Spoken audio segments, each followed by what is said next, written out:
Well, some pretty brutal tactics used against an elderly woman there. But as Martin has been finding out, there are criminals who are far more subtle when it comes to targeting the elderly. Dad, can I borrow your toilet, please? We've been there nearly 5 years, and I thought we were really, really safe around here, you know? Let me come in, I can get a receipt, I can get you to sign everything. Is that all right? You're petrified that they're going to come back again. Is that okay if I get a drink, please? Yeah. Thank you very much, sir. One of the awful facts I learned when I was a policeman is that some criminals will deliberately target older people. They'll seek them out, betray their trust, and steal from their homes. Crime, of course, can have a devastating effect on anyone, but when the victims are the elderly, it's particularly difficult for them to recover. Operation Manhunt, a specialist team of detectives with Hertfordshire Police, deals solely with crimes against older people.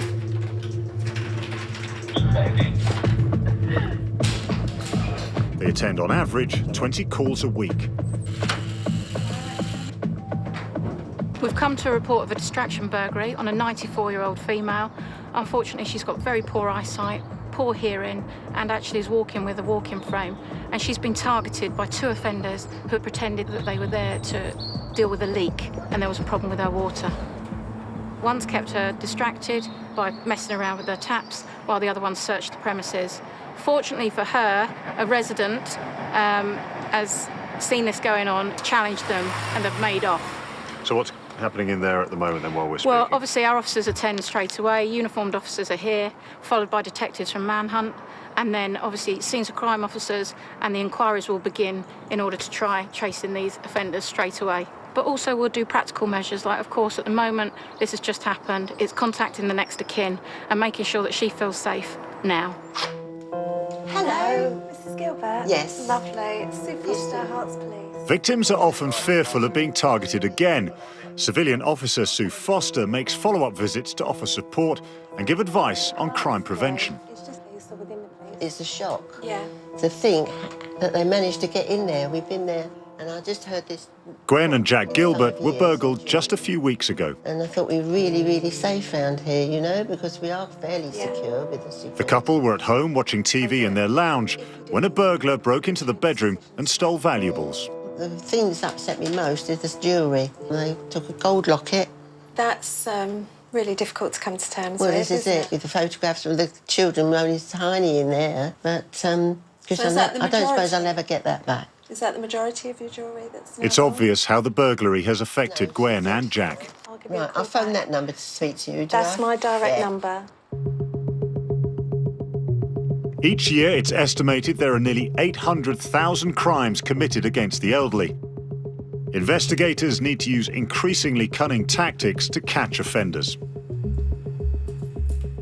64-year-old Carol was on holiday when her retirement bungalow was broken into. It had been the first time I'd been burgled, and that's always that, oh gosh, you know, why does that happen to me? You get more and more angry because you're petrified that they're going to come back again because they've realised that perhaps this is an area where it's worth having a go. You have bank card? You have checkbook? But when the same thief who stole from Carol targeted another home, he had no idea he was being watched. We employ a whole range of tactics, both preventative measures and obviously proactive measures. This particular victim had been subject of a distraction burglary some 12 months before. Manhunt got involved. As you can see here, there's a camera that's been used which has actually caught a distraction burglar in the act. While the camera recorded the man as he tried to steal from the victim, officers were alerted. Police were on scene whilst he was still at the address and he was arrested in the act. Daniel Bolton was jailed for 7 years for 42 offences of burglary, theft and fraud. He's one of an increasing number of criminals who are being caught using hidden cameras. We are ahead of the game. We're stopping that repeat offending, and it is down to the way that we do put protection in. We currently have reduced distraction burglary by 65% so far this year, and we're averaging a detection rate of 70% of our offences. There is no better feeling than going back telling those victims that we've caught those offenders, and even better when we can return some of the property that they never thought they'd see again. That is massive job satisfaction for the team.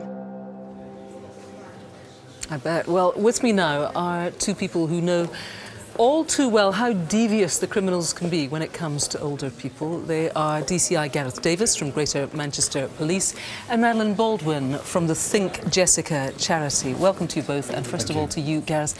Tell me about a new and relatively sophisticated crime that is targeting specifically mostly older people. That's right, we've seen a real spike in this type of criminality recently, and it does target the elderly and the vulnerable, whereby the offenders will ring the victims purporting to be police officers. They will try and obtain from the victims over the telephone their bank account details, PIN numbers, etc. And ultimately they will send a courier around to collect the victims' bank cards and then withdraw thousands of pounds of cash from cash-line machines and use the cards fraudulently. Right, it's called courier fraud, and they say they're calling these old people because they say your card's been involved in some sort of funny business online, and we want to get to the bottom of that. Well, this scam, as you say, Gareth, it's affecting all sorts of people across the country. We have spoken to one gentleman, he's in his 80s, he's from Essex. He was tricked into handing over his card and an expensive watch. I am in my 80s now, and therefore it's possibly older people that they are targeting who would be less on their guard. So particularly people in my age group roundabout should be particularly careful. But otherwise it is so sophisticated that almost I think anyone could be taken in. Gareth, we should be clear here that the tactics these gangs use are pretty sophisticated in this courier fraud. What is it that people should do to try to combat them? That's right, quite often they will use a landline at the victim's address and leave the telephone line open whilst the victim moves away from the phone to verify the details they've provided. It's really important that the victim does not use that phone again within a specified time. Certainly leave it 5 minutes before they call back that number that's provided to them, otherwise they'll be speaking to the offender again. Yes, it's a bit of a scam where they hold the phone down. That's right. You think you're dining out again, but actually you're just actually talking to ringing the same person, the same number again, putting on maybe a different accent. That's right. Marilyn, you set up a charity that helps, again, mostly to do with old people, and it's kind of mail scams that you're interested in. What happened in your case? You did it because your mother was severely targeted.